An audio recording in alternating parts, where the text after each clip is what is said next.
आणि लातूर जिल्हा परिषद आणि पंचायत समितीची आज मतमोजणी होणार आहे। जिल्हा परिषदेच्या 59 जागांसाठी 242 उमेदवार तर पंचायत समित्यांच्या 118 जागांसाठी 419 उमेदवार रिंगणात होते। आज मतमोजणीनंतर त्यांचं राजकीय भवितव्य ठरणार आहे आणि या पार्श्वभूमीवर प्रशासनाकडून व्यापक तयारी करण्यात आली आहे।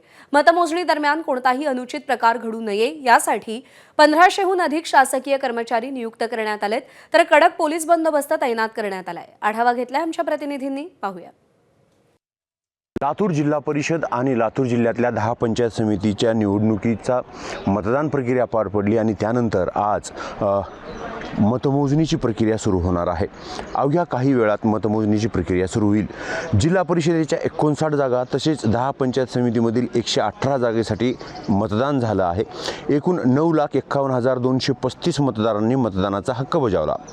जिल्हा परिषद निवडणुकीसाठी 242 तर पंचायत समिती निवडणुकीसाठी 419 उमेदवार रिंगणात आहेत। आज या उमेदवारांचं राजकीय भवितव्य ठरणार आहे। लातूर, अहमदपूर, उदगीर, निलंगा, औसा, रेणापूर, शिरूर, अनंतपाळ, जळकोट, चाकूर आणि देवणी या 10 तालुक्यातील विविध ठिकाणी मतमोजणी प्रक्रिया होणार आहे।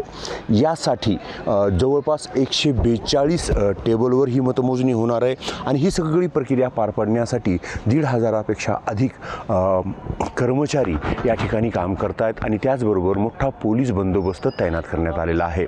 अवघ्या काही वेळात प्रशासन सज्ज असेल मतमोजणी प्रक्रिया सुरू करण्यासाठी। निशांत भद्रेश्वर, एबीपी माझा, लातूर। एबीपी माझा, उघडा डोळे बघा नीट।